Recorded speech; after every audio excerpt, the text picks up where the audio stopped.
প্রচণ্ড গতিতে সমুদ্রের পানি ছিন্ন ভিন্ন করে ছুটে চলেছে এক ভিন্নধর্মী সামুদ্রিক গতিদানব। কখনো পানির উপরে, কখনো বা ঢুকে যাচ্ছে পানির ভেতরে।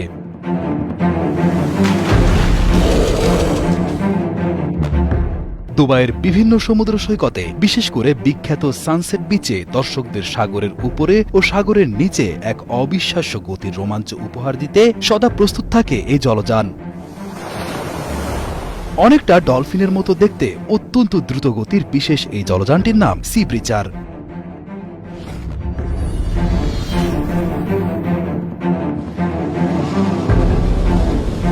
দুবাইয়ে গিয়ে সি ব্রিচারের অসাধারণ রোমাঞ্চ অনুভব করতে চাইলে আপনাকে প্রতি 30 মিনিটে 850 দিরহাম বা প্রায় 30,000 টাকা খরচ করতে হবে।